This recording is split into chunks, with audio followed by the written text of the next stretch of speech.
Alright, guys. Well, that sucked. I don't know. I forgot to delete my recently deleted folder, and then it just will stop because I'm out of space. So, escorts will not have sex with you if you're drunk. Or they don't want to, because I think that a lot of men beat up women when they're drunk. I don't blame them. And, like, fundamentally against hitting women. And I hate dudes that do that. That's one moral I really do have. That and snitching. And I hate people that hurt animals, and I hate chomos. But besides that, fuck, anything is on the table, straight up. So, I end up calling this girl. Like, a lot of these girls that I'm calling are telling me that they won't do it because I'm too drunk. So finally, this girl with like a southern twang picks up, and she's like, "Hey, sweet pea." I'm like, oh god, this again. What are you trying to do, daddy-o? And I'm just like, I'm trying to do, you know what I'm trying to do. What's up? Where are you? She's like, here's my address, daddy-o. It's always to the same motel in Santa Barbara, so it's the Motel 6 in Upper State. And I was like, Jeff! I'm like, I get the address. I'm like holding a bottle. I look like the town drunk. I'm wavering, whiskey spilling out of the bottle. Jeff, trying to take my dick sucked. Not making any sense. He's like, what? Trying to take sucked dicks. Thinks that I've been like possessed by some like, you know, meth obsessed cock fiend or something. Keep jangling up my words. But anyway, you know what I'm trying to say. He ends up driving me. So we drive. I had to go to the ATM. It was like super weight. I was like trying to hit it, and it like went. I'm like hitting it like a fucking ballistic animal. And the girl ends up texting me. She's like, "Hey, can you get me some Fun Dip? LOL." I was like, ew. Fucking hooker's hungry for Fun Dip? I was like, fuck no I won't, you slut.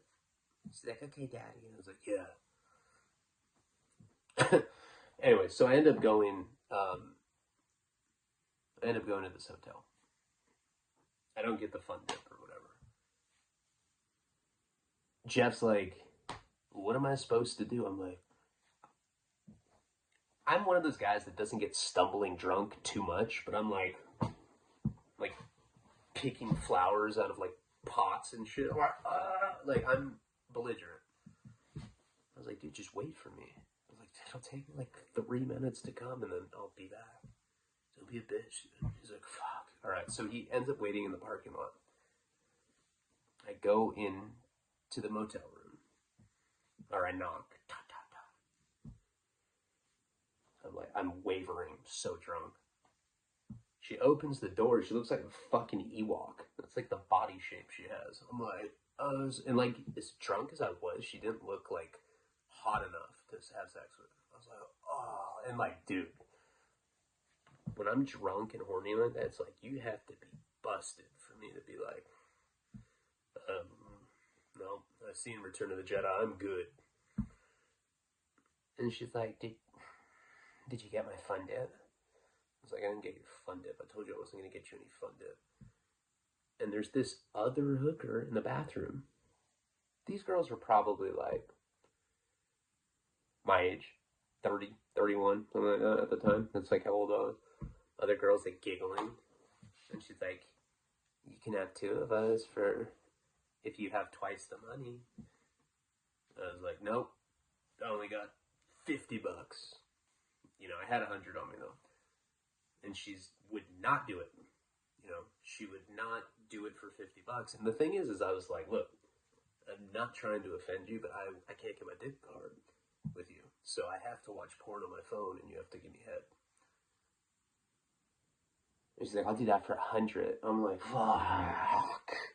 Usually I'm able to get him down to 50. I'm like, you know what? Here. I just go and I lay on the bed, just rips my pants down, puts a condom on. Getting your dick sucked with a condom on is like, you know, I don't know what that's like, but it's not as cool. And it takes me like 10 minutes. I'm like looking at her friend in the bathroom. She's just like, I'm like, and I'm like, look back at my porn. So I end up finishing, and that was it. And I go back, I like stumble back into the car, and Jeff's just like, damn, dude, you're a scumbag. I'm like, oh, I'm so miserable. You know, I was like really drunk at that time. Just bad. I was going through it. So the reason that I told you that is to kind of illustrate to you what was going on in my life at that point. I was working for the solar company. So I was actually making pretty legit money. I think I was managing it at that point. I don't remember for sure where we're at, like timeline wise, but I was still trying to make my writing career happen. Wasting Talent had probably been out for a couple years. The hoopla, whatever little buzz that it had, and it wasn't much, had gone. You know, I wasn't really selling books like I was. I was probably making like $600 or $700 a month, which honestly for a writer, that's pretty good money. I was actually doing better than most writers. And I was getting invited to go to these festivals and to go to these readings, and I'd be too strung out or drunk, and I kept missing a lot of them. Something came up where I was going to read with Jonathan Shaw. Jonathan Shaw is a dude that introduced me to Johnny Depp. He's the guy that tattooed Thug Life on Tupac's stomach. He's like a world famous tattoo artist. I've known him for a long time. He's also a badass writer. I love this dude. This guy is straight up wild. Just a gangster ass dude. And so I was doing some readings with this guy. And that kind of got me back in the limelight a little bit because he had a lot of like hip writers that were into him. Don't worry, this goes somewhere. So around this time, this is a person that I've never talked about before. I'm not going to say their real name, but Jonathan knew this guy. And the guy was a very well-known director, film director. He directed movies that you like, for sure. It's not Quentin Tarantino, but it's somebody that you were definitely be like, damn, that's cool. What the fuck?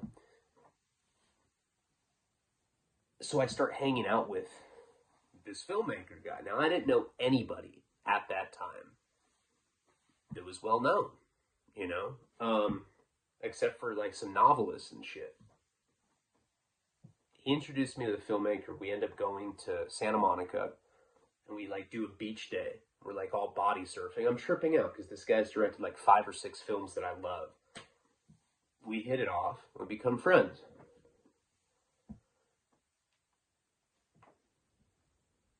Around that time, I'm telling him that I want help making Wasting Talent into a movie.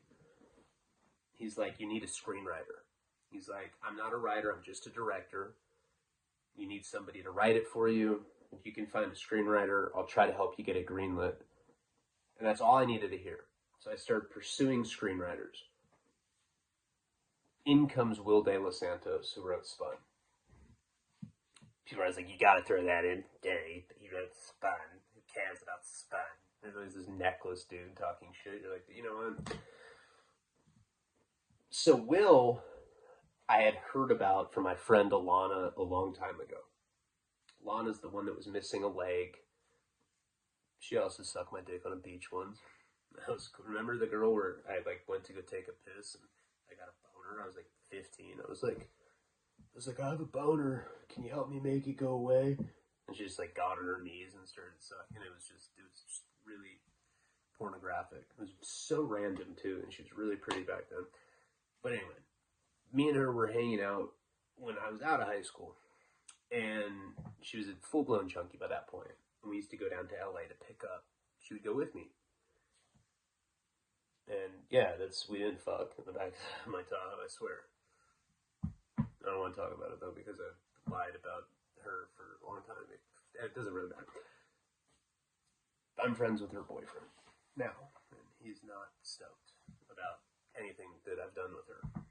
I mean, she's passed away now. I'm saying the guy that she was with for years before she died, and he is like really jealous that I hooked up with her. It's stupid. But when she would go with me down to LA, she would tell me stories about this girl that she knew that was an Asian drug dealer. And she's like, this chick is the coolest. She sells drugs to celebrities. She sells drugs to the dude from American Beauty, the guy with the beanie that like films the bags that float in parking lots. Like, that guy's awesome. She's like, I know. And, you know, we're like all excited about it. She's like, I always see famous people. Dude, remember the Mexican dude from fucking Anchorman? I'm like, no. She's like, yeah, I don't know, but some Mexican dude that was an Anchorman goes there. But there's all these like celebrities that would go to this house. It was in West Hollywood, and they would buy drugs. Celebrity drug addicts. And to this day, there's a lot of people I know that are like that. Drug dealers that target people like that. It's a small world, you know? It has to be a certain type of drug dealer to accommodate that. So she used to tell me about Will De Los Santos. And she's like, dude, she's like, you know, one of the guys that's there, he's always trying to fuck me. This guy named Will De Los Santos. He wrote Spun. I was like, really? This is way before I like even wanted to be a writer. She's like, yeah, he wrote Spun. He blew all of his money from that movie in a month on meth. Fucking stuck a flagpole up his ass. And now he's writing a movie about rollerblading trannies that are in gangs in East Anaheim. I was like, the guy sounds amazing. She's like, I know. So she was trying to hook me up with him way back then because she's like, you guys would be like best friends. You guys have like similar minds, which we don't, but that's what she thought. And I really wasn't like I was doing this shit for Spike TV at that time when I was driving back and forth from LA with her. And we never met him. Never met him. Years go by. 2013, I get out of prison.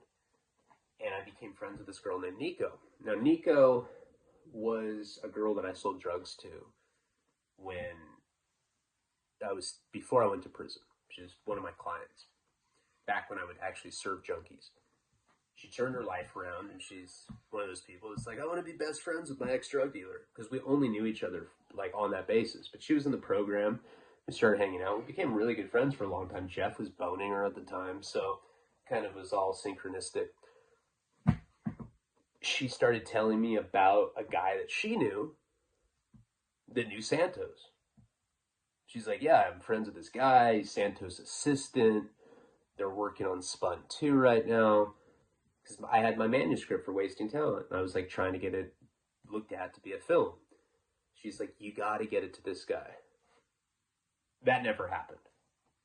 I was supposed to go out to lunch with Will back in 2013. He flaked. He's probably sitting on flagpoles. He's a big time meth head. He has like no teeth. He's like eats bananas raw, like with the fucking whatever peel still on. So after all that, now we're in 2016. I'm married. I'm a cliche alcoholic. I'm married to a whore, a blonde whore with fake tits. I'm working solar. I'm like touring with kind of like well-known writers, but like I'm nobody. I'm a bootleg bozo at that time. Still am, but like much, much worse back then. And I didn't know how things were. So I ended up contacting Santos. You know, I was desperate. Tried to get everybody to adapt my shit. I ended up contacting him on social media. I'm like, can you look at my shit, please? And he's like, he didn't want to. I was super persistent with it. And the funny thing about him is that when Spun was written and it was a script, he tried to get it made. And he had this one director, this guy named Jonas Arklund, who ultimately ended up directing. He was like some obscure German pornographer or something. And he made like a couple music videos. And he really wanted him to be the director. And he used to go to this guy's house, like standing in the rain with his long Santos hair, like all matted. And the guy would like look out his blinds and like lightning would strike, and then you just see Santos, like, oh. The guy was really freaked out by him. And he just was like, I am not going to leave you alone until you read this. Eventually, he read it, and he's like, it's pretty good. If you can get a big name attached to it, we can get a deal. He's like, I have Mickey Rourke. He did not have Mickey Rourke. He made that up. And so what he ended up doing is breaking into Mickey Rourke's manager's house. And like he just like went, like opened the sliding glass doors and just stomped. He's like 6'7". He's an intimidating giant motherfucker. Looks like he has a beanstalk that comes out of his asshole when he slams meth. Such a creepy fucking weird person. I love the dude, love hate, I don't know. I'm going to go back and forth. We're on good terms right now, and I'm still kind of talking shit about him. But he just showed up in Mickey Rourke's manager's house and was like, I'm not leaving until you read this script. The guy's like, what are you doing in my house, Will? He's like, shut the fuck up. Sit down. He's like, you want me to read it now? He's like, dude, my wife's here. He's like, shut the fuck up. Wife comes out. She's like, oh my God, who's this? I'm Will. I'm a client, you know, and he's like, yeah, make us coffee. She's like, what the fuck? It's 11:30 at night. Will made him sit down and read it page for page. He's like, you didn't laugh. You didn't laugh on page 44. That's a joke. You know, he was twacked out, right? So eventually, the guy was so scared of Will that he's like, fuck it. Signed the contract for Mickey Rourke. Mickey Rourke didn't even know about it. And that's how the whole thing came together. And that's how Spun got made. There's way more to it than that, but I didn't know all that. I didn't know shit about him. All I knew was that he wrote a movie that I had seen and liked. And so I hit him up.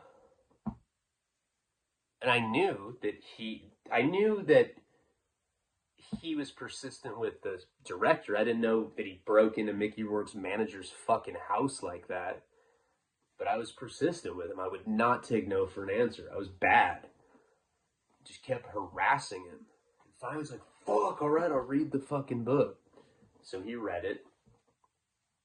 And he hits me back a few days later. He's like, I want to do it. I love this book. I was like, oh, fuck, you know? And so, of course, in my delusional mind at that point, because I didn't know any better, I thought that meant that I was good. I was like, I'm good now. Fuck. This Evian, I don't give a fuck that it was $3. I just started pouring it in, like, the road. It's like, yeah, that's what rich people do. Shut up. And I kind of just wanted to get away from my ex because she was just trash. And I really thought that this meant that I was about to blow up. You know, my book was going to be turned into a film, and that's all I needed. That's all I ever wanted. God damn it, have my book turned into a fucking movie. You know, because I'd seen, like, what it did to other writers, and, like, that's all you need. And then, and then I'm delusional. That's not all you need, but I was naive at the time. I didn't know how it all worked.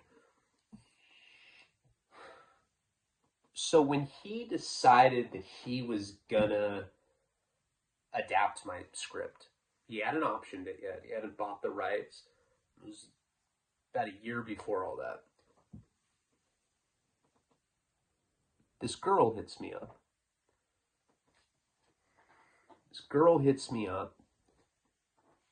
And let's just say her name is Tawny.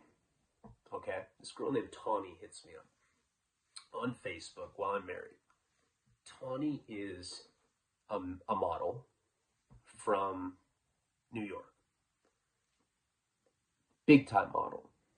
Goes all over the country taking photos. probably in her 40s. She was at the end of her modeling career.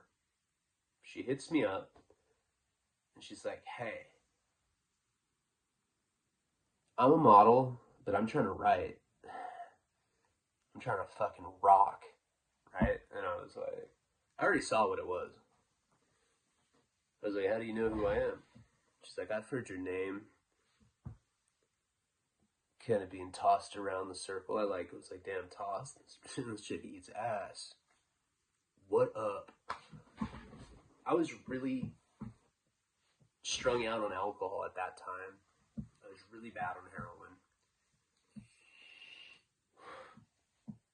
And her and I started talking.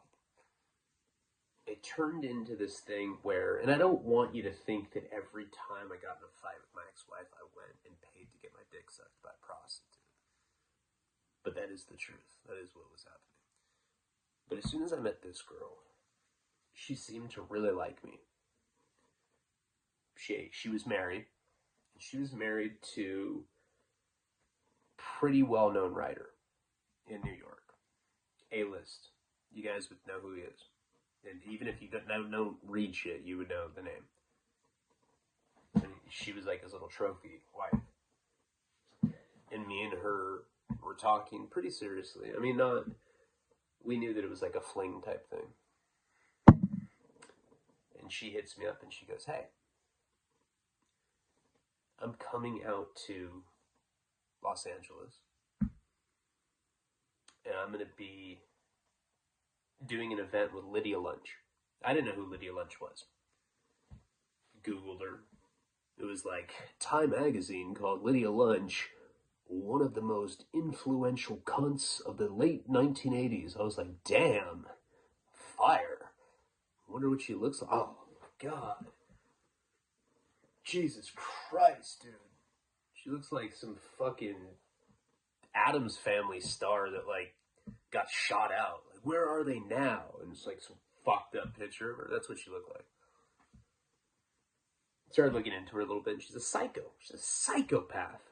I'd see her on interviews, and she'd be like, I hate men. She was one of those feminists that hated guys. She's like, I hate penises. I hate them so much. I hope they fucking die. And people are like, yeah, fuck yeah, I hate sexist dudes, you know? And you're like, what? And like, there's people like me, and I'm like, what about equality for everybody, though? What about that? Shut up, man. And I'm like, oh, God, you know, she's one of those people, radical neo-feminists. Kind of people that, like, have, like, soccer balls with, like, men's faces printed on. They, like, kick it in high heels. Like, oh, this is so fucking fun. Oh. She reminds me of this man that I used to be with that cheated on me. They all look like librarians. You're like, fuck, I wonder what happened.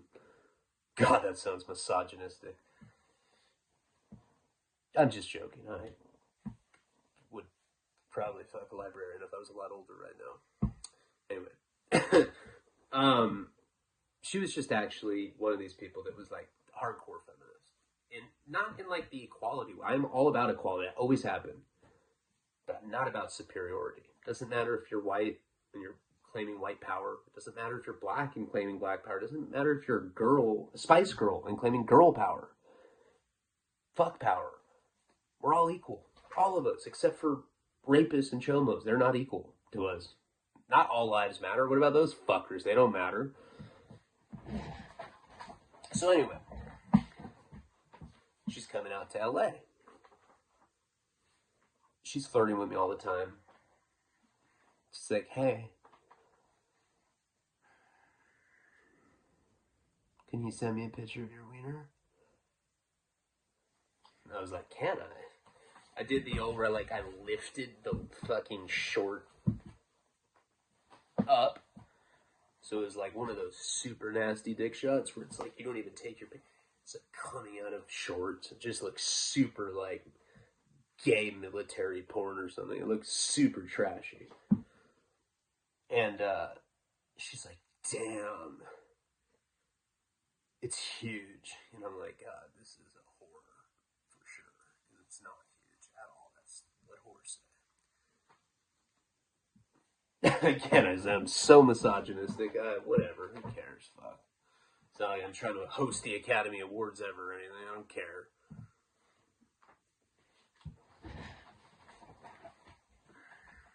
I'm like, send me a butthole shot. And that was always my thing with women. You know, because like guys be like, hey babe, send me a pussy shot. I always went for the butthole shot because it's just so fucking perverted. It's so unique. Who's asking for that? Yeah, I'm trying to see your asshole. I don't care about your pussy. And girls will do it. You'd be surprised. I mean, I'm sure there's a lot of you that have had girls do that, but you'd be surprised. Girls are like, damn, it's so random and it's kind of hot. Fuck it, here's my asshole. Buy me a purse. I'm like, alright. So she sent me her butthole. I had like a collection of butthole selects at this time. Like traded them with my homies in like other countries. Like go to parks with like briefcases full of butthole selects, like printed on like glossy paper. Leave the briefcase. Some guy with like a disgust. Okay, I don't know. So she's coming out to LA to do this event with Lydia lunch. She's like, and this is Lydia's like best friend at the time. You gotta meet Lydia. She hates guys, but I think she'd love you. She's one of those types. I was like, alright, cool. I didn't care. I was just trying to fuck this chick. So my wife, one good thing about her was that she let me do whatever I want.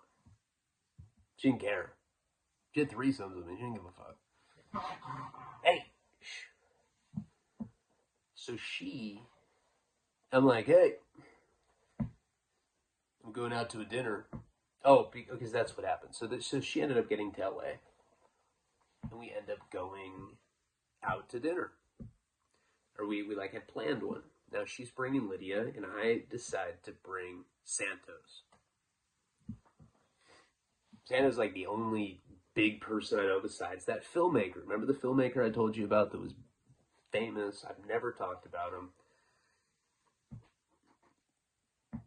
I asked him first, he couldn't go. So Will was like, oh yeah, fuck yeah, I want to meet Lydia. Sure. Oh yeah, great. Are you on meth? No. I'm like, all right. Sure, buddy. So I end up meeting up with, Will meets me there. This girl, Tawny, the model, and Lydia Lunch are at this restaurant. Some like sushi restaurant in Silver Lake. And we get there.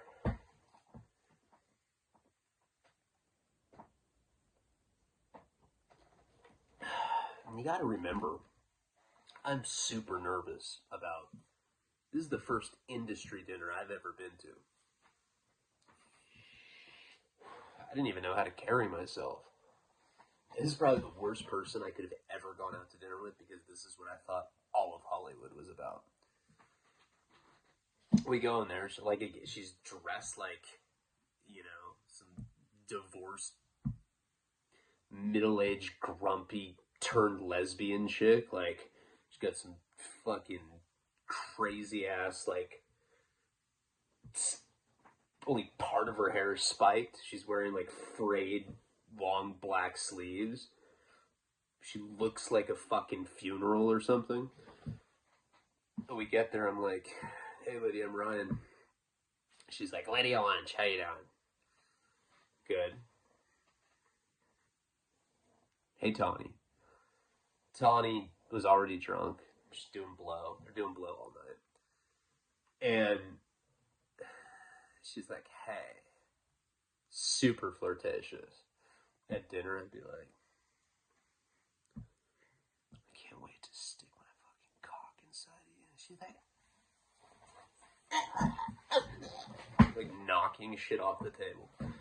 So right when this dinner's, but that's in the middle of the dinner. But anyway, so right when Will and Lydia talking and shit. And so they're like, Lydia's right here. Will's right here. I'm on this side. Tawny's on this side. They're having a diagonal conversation. And Tanya and I are having our diagonal conversation. Now, out of nowhere, Lydia looks at me and she goes, why do you do heroin? Her eyes are pinned. She has blood stains like on her fucking shirt. She's gouged out of her mind. She's a well-known heroin addict. I was like, the same reason you do. I'm insecure. She's like, I am not insecure. I am not insecure. You're insecure because you're a man. I was like, I looked at Will. He's like, you're an insecure man. I don't know. I'm just going to have some of this California roll. I don't care. Didn't back me up at all. The rest of the dinner was super awkward. She was patronizing me, talking shit to me, making me feel like I was an idiot.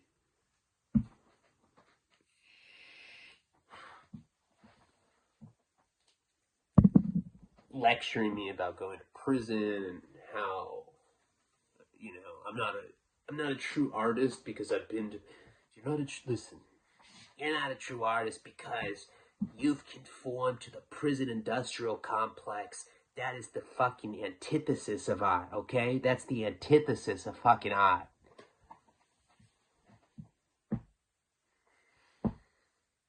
Alright.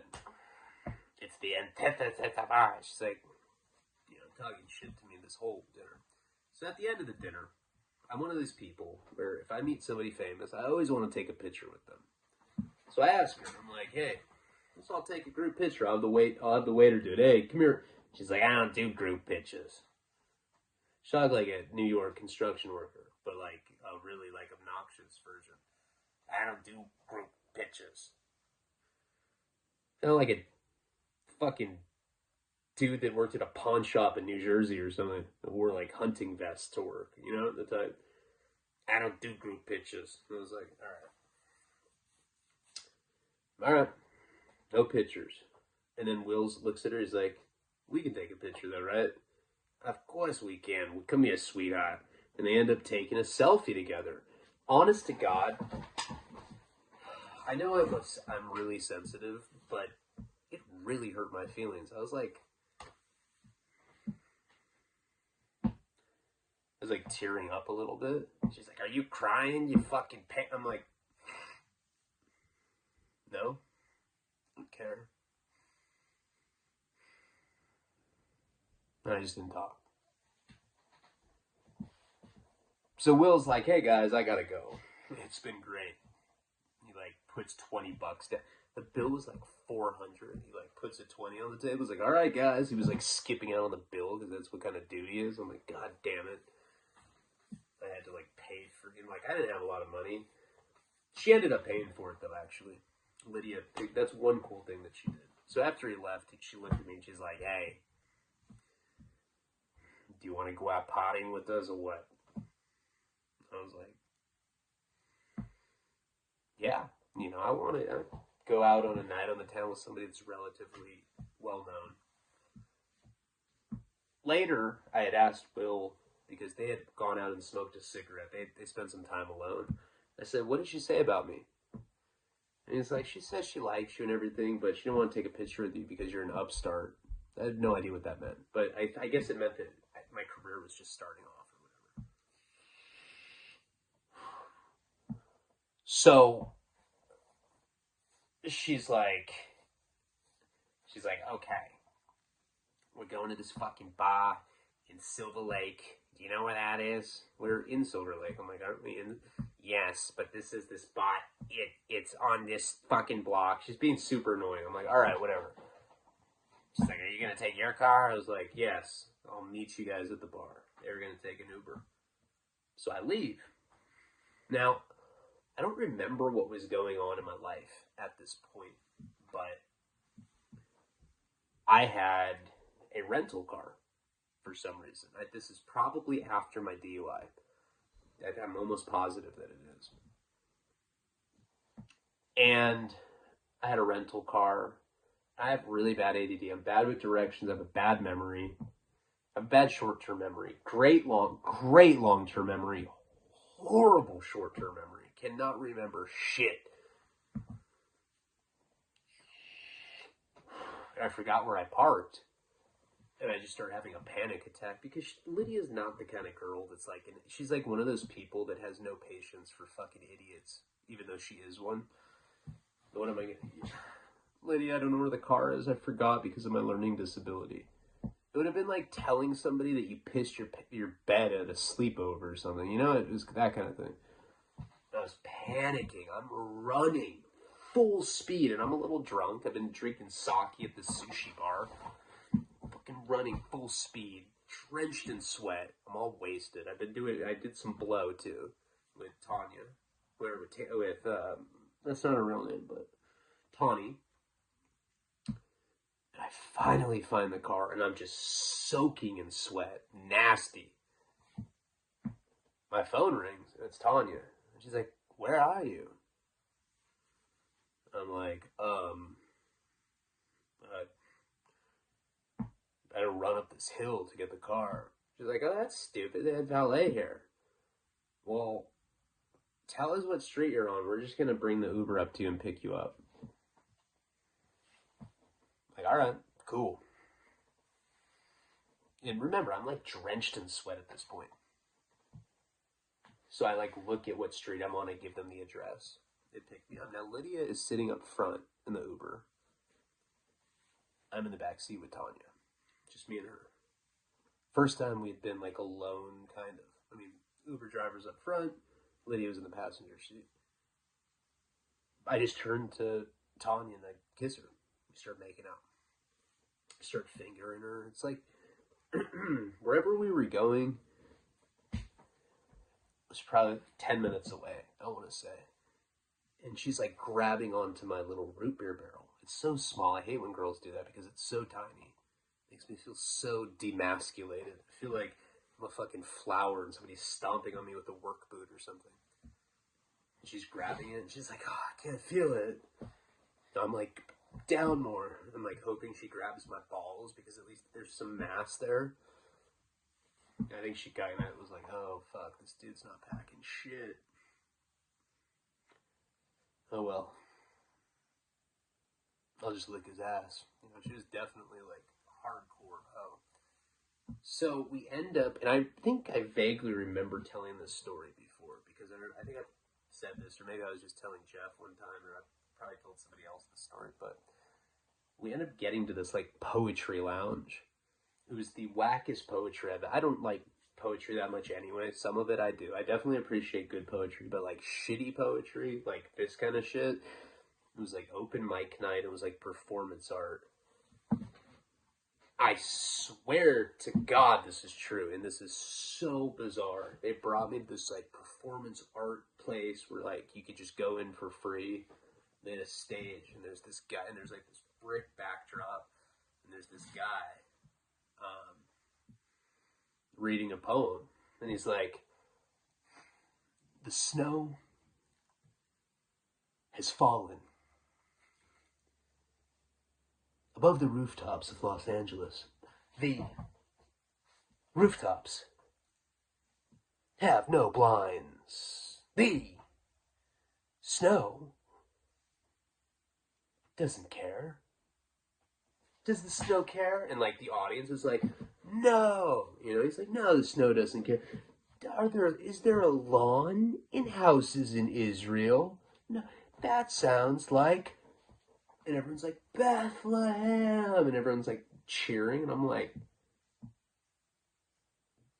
what the fuck is this? And then the spotlight, this is so weird. I have no idea where we were, but the spotlight is on him. So we're like standing in the back. It's like standing room only. There's like guys getting walked on leashes with like spike collars and like fucking leather vests. They have like cock tattoos on their shoulders. I'm like, God, like just straight up S&M gay dudes, which is cool. Like, cool with everybody. I'm not tripping on gay dudes. Except when the spotlight expanded. So like, it was like this little ass circle on him, but then it expanded, and there's just this dude on his knees just sucking a fool off. Now, I've never seen anything like that in my life. I was like,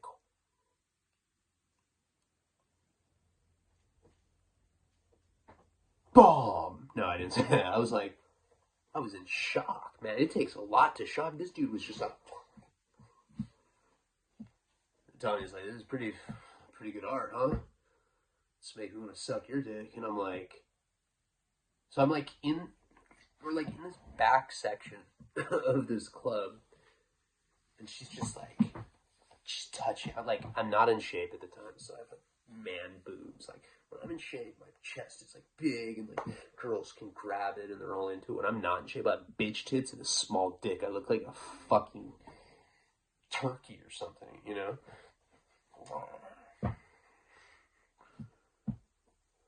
But she's like she's taking my belt off, she's getting on her knees, and I'm like kind of wincing because she's being very rough. It's like Karina's too. She's like, sorry, this is how I've been trained. I'm like, fuck, dude, gentle, please. My dick is sensitive. So she's sucking my dick, and I'm like, keep looking up and seeing this dude getting his dick. So I'm like, oh, I felt like I was in hell or something. I felt like I don't know what I felt like, but it was not a feeling that I liked. I was like, I felt like I was like Leonardo DiCaprio getting his dick sucked by a dude in Basketball Diaries, but it was this pretty hot chick. But anyway, it ends. Everybody's like, yeah, like you hear the poet, he's like, there are dogs in Antarctica, and if there were, they would have bleach. I'm like, is this guy just saying random nonsensical shit? But everybody's like, yeah, fuck yeah. Someone like threw a hacky sack on stage. I was like, dude, this is weird ass shit. So we end up, Lydia's like, we're going to another spot. And so now we go to like some other club. And this time we get in the Uber, same thing. But instead of us making out in the back seat, now she's full blown sucking off. And the whole time, just like violent. I'm just like, oh. I have to fart. I'm like, oh. I'm like, it's so violent. I'm thinking like we hit like a speed bump, and I'm just gonna be like, but I stayed solid, We end up going to this other place. At the end of the night, it's like 4 a.m. We're doing blow, too, all night. My wife's like hitting me up. She's like, where are you? You are such a drugger. You've been gone for 5 hours.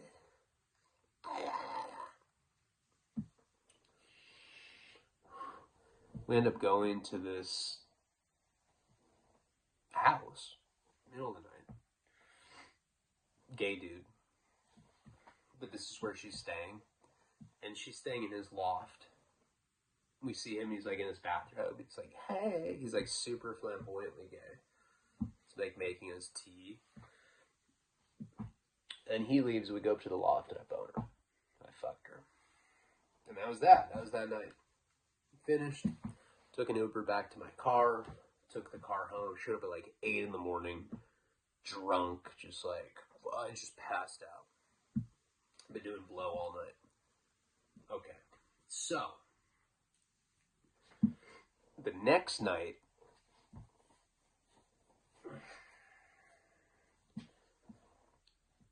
she was doing an event with Lydia live at this super exclusive spot.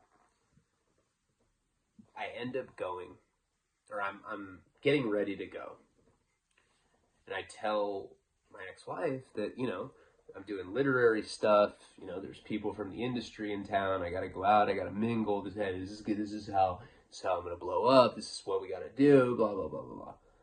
And secretly, I'm just like, flowering my. I'm like putting like baby powder on my balls and shit. I'm like, this night's gonna be badass. Who knows? Well, maybe we'll go to a club and I'll see some more dudes get their dicks sucked. Who knows? I'm down for anything. So we end up. Oh, I I end up getting so right before this had happened, JP had gotten shot in the face at the Commerce Casino. That had just happened. Okay, I did not talk to Luke, the dude that got arrested for fraud in Connecticut when Kate's dad was trying to pay me $15,000 to get out of her life. The guy who had like a Crypt Keeper dad with the girlfriend that was 22 with the fake tits. That Luke, the guy that I basically got $50,000 of his money jacked. That Luke. I didn't talk to him since any of that. But this was JP's best friend. So that night, I'm getting ready to go. It's like 4 o'clock, 5 o'clock in the afternoon. I get a phone call. Random ass phone call. And I'm like, hello? And he's like, hey. I'm like, who's this? He's like, look, bro, it's all love. It is all love, homeboy. And I was like, huh? Who is this? He's like, it's Luke. Luke Wilson? Nah, man. Luke, blah, blah, blah, from Connecticut. I owe this guy 50 grand. This is the guy that had gone to my dad and told him that I owed him money for a bad drug deal.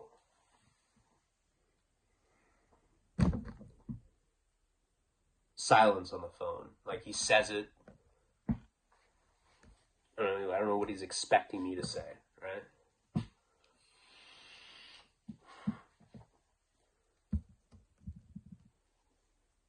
I go, where are you, dude? He's like, I'm in LA. It's all love, homeboy. I was like, hey, dude, it's all love on this side, too, man. I'm sorry. You know, like, I was on drugs before. I'm different now. I was completely strung out at that point, and on drunk as well. Horribly strung out on alcohol. So he's like, yeah, man, JP told me that he saw you the other night when he got shot. I'm in LA for a little bit. I've been living up in San Francisco. What are you doing, man? Let's grab a drink or something. I'm like, actually, I'm going to this event tonight. And I had VIP. I could get him backstage to this event. There was going to be, like, famous people there. I was all excited. I never got invited to shit like that. So he's like, yeah, fuck yeah. So he ends up picking me up. All right, like he's staying at a hotel, so right by there. He's staying in like West Hollywood. And we link up. I hadn't seen him since all that, since Jenny had pistol whipped Sass. That was in 2008. I hadn't seen him since then. Or that was actually 2009, right before I went to prison. And he was really happy to see me. Started catching up. We end up going to this venue. The venue had a private bar. So him and I start talking. He buys me octopus. He's like, yeah, my dad died. I'm like, damn, the dude that was like 92, like fucking 20 years ago or whatever, 15 years ago. His dad was like in his 90s when I was 21 or something. I was like 30 at that point. So his dad would have been over 100. It's like, yeah, he died. It was super unexpected. I don't know. Heartbroken, man. He hated his dad, and he told me that. I was like, I hated that fucking asshole. Is like silence, and then I'm like, did you get? And he's like, yeah, I got an inheritance. I was like, oh, that's great, man. How much you get?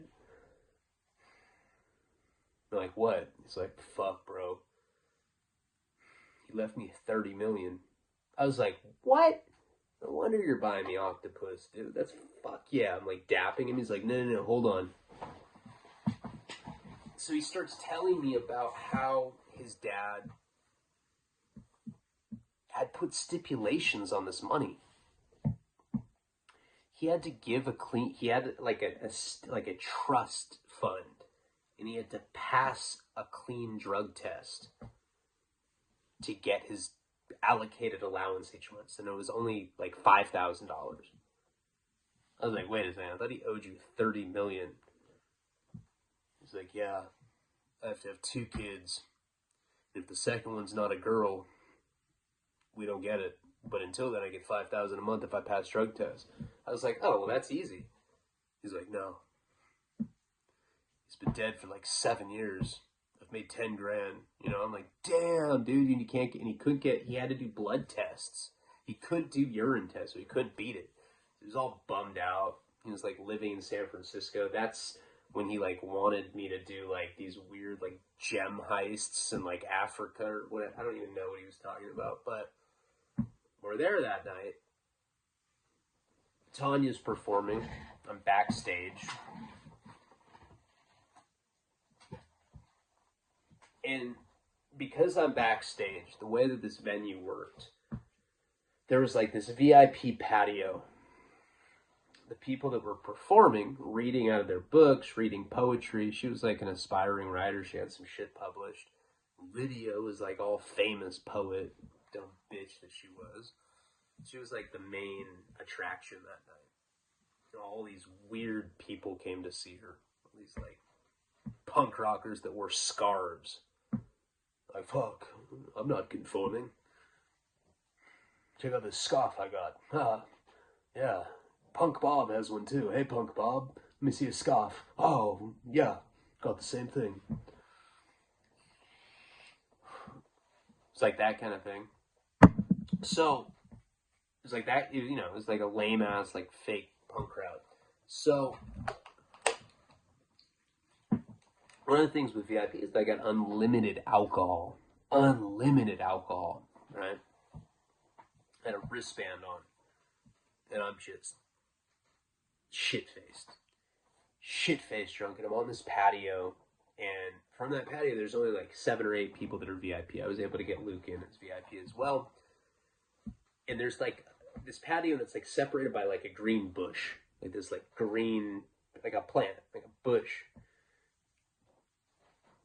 And so Tanya goes on and she's reading, you know, her like cute little whatever. I think it was like a short story about being a prostitute or something. I was like, God, this is so adorable. I think I have feelings for this girl. I'm listening. And the guy in front of me, it's like, God, look at that. Look at that old bitch right there. What do you think she is, 40? I like to take her ass cheeks apart and ram my cock inside of her. I was like, huh? Hey, dude. Hey, what'd you say? Turns around. He, like, tightens his scarf. He's like, nothing. I didn't say nothing. Mind your P's and Q's. And like, it's like all these weird people that talk like 1960s version of the Penguin or something. It was weird. Mind your P's and Q's. Wow. You know, good God, man. I let it slide the first time. She continues to read about being a prostitute. And he's like, one of them's like, never mind. She was a hooker. It's the kind of chick you'd have to rape. As soon as I heard rape, I just lost it. You know, fucking hate people like that. I jump over this bush and I take off on this guy. I was like, that's my girl, bitch. And I just started beating the fuck out of it. It was like I was having like some PTSD prison attack. It was like my emotions were farting out of me like a jolt. You know, it was like I just became a werewolf and I just had to beat the fuck out of this guy. I got booted out. I got let back in because I was VIP and we're like making out in front of people. Like press is like taking pictures. I don't know where any of that went. Probably just like from some like community college, like journalist class or something. None of those people were very well known. Lydia Lunch is the biggest out of all of them. And I'm sure most of you don't, no idea who that is. I'd be surprised if anybody did. Like, she's not on shit. So, after all that, after I make this huge commotion there,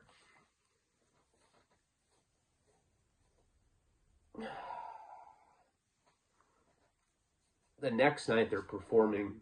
No, they're performing again like 2 nights later. And she's like, are you going to come to our last performance? That night, she had a hotel and it was connected to this venue. And I went and I did what I had to do. went home. Me and her continued to talk. So, this big event was coming up Friday.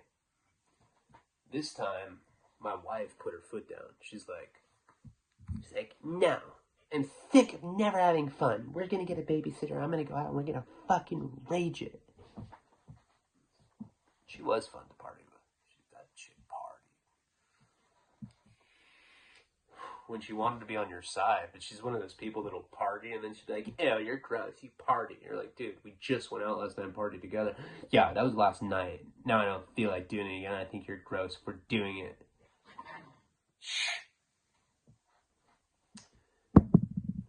So she gets all dolled up. We end up getting a babysitter. And that night, before she goes on stage,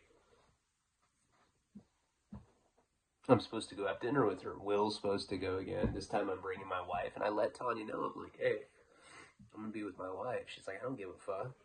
It's like, damn, bitch, you are scandalous. All right. So we end up going. I'm drinking like an entire fifth of Jack Daniels before I go to this event. I remember drinking an entire fifth because, and this is how I know that, because I drove there like that. So I drove drunk, and I was in the parking lot, and I had to finish my bottle. My ex-wife was like, God damn, you're such a drunk. Like, you just can't leave it in there. Can't we just get drinks while we're in there? I'm like, no, fuck that. And I just pounded this whole bottle of Jack. Back in that time, I was drinking like 2 fifths a day. So we end up going in there, like, after I drink in a fifth, and I'm drinking while we're in there. I go up to the table, and there's like 10 of them. 10 of these big time execs, right? Producers, Lydia's there, Will's sitting there. My big filmmaker friend is sitting there too. The one that you guys don't know who I'm talking about, but it's a big name person. This is the first big name person I ever knew. And he's just giving me the word. He's looking at me like he wants to kill me. It's just like, this is a guy that's been like super cool with me. I've been to his house, gone out to movies with him. You know, he's trying to look out for me. I've gone, you know, body surfing with him in Santa Monica. And he's looking at me with this horrible, awkward look. And I'm standing there with my wife, and everybody at the table is just looking at him. Or looking at me. Nobody's saying anything. And I'm like, hey man. He's like, hey. Grab a seat. You can just tell. It's the same look that my father gives when he's angry. And this guy was not his age, but I don't know, he's probably like 60 or something. So we end up sitting there, and my wife's just like, she can feel the weird energy too. She kind of like looks at me, she's like, what the fuck? Nobody's talking to us. Everybody's just kind of silent, eating their dinner. Then all of a sudden they all go back to their same conversation, excluding us. And remember, I am shit-faced drunk. Oh.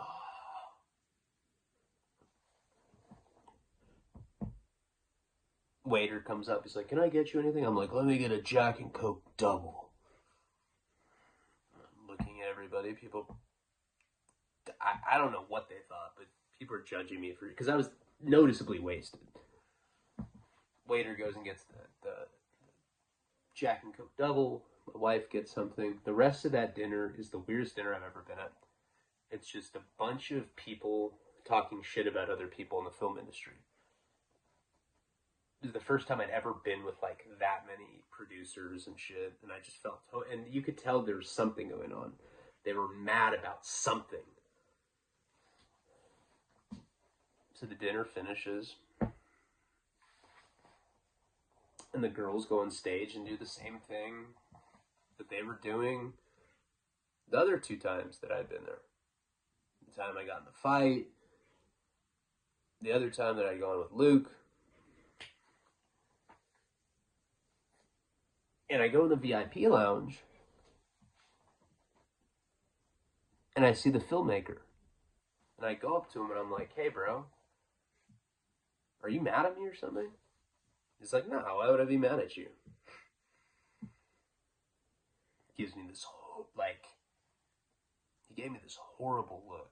Like, I did, it's like, a look of disgust.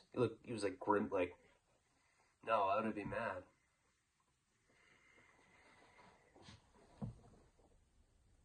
I'm like, dude, I can tell you're mad. I'm all super drunk. Like, I'm like, dude, I can tell you're mad.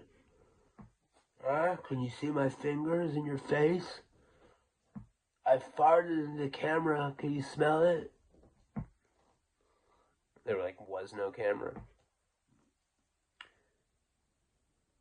He's like, there's nothing wrong, bro.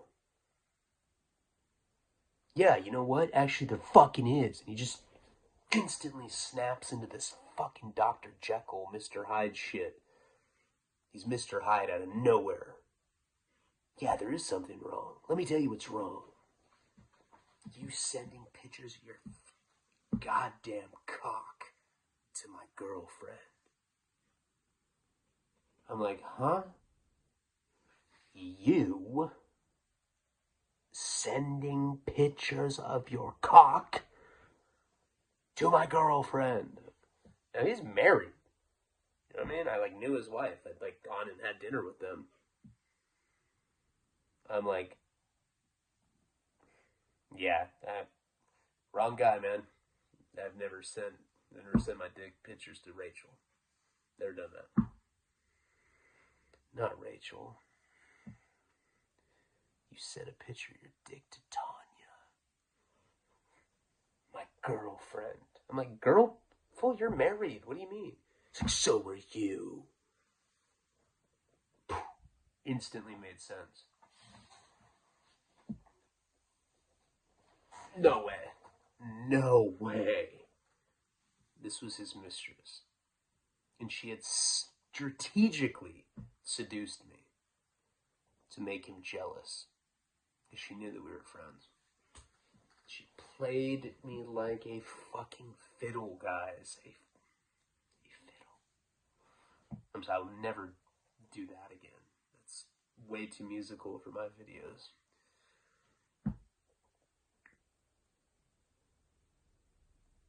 And he's just kind of standing there just steaming. And I'm like, look. Check this out, bro. I didn't know. Okay, you're married. How am I supposed to know? It's like, you don't fuck with the man's car. You don't fuck with the man's girl. You just don't fuck with the man's girl. I was like, you already said that. So he takes a scarf out of his son, He was pissed, dude. And then some girl came up and she's like, hey, can we borrow you for a picture? She's talking to this guy. And I was like, no, we're not done. He's like, no, I think we are. And he just walks away pissed off. And that is how I burned that's. I wish I could tell you who this was, but I don't want to put him on blast like that. But dude, why do I keep saying dude? You can stop doing that. You're not my dude. I used to say that to my dad. Like, come on, dude. I am not your... I'm a lot of things, but I'm not your dude. I am not your dude. I'm like, alright. Jesus, it's a bit of an overreaction.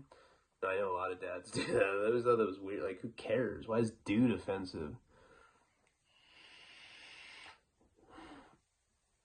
That bridge was super important.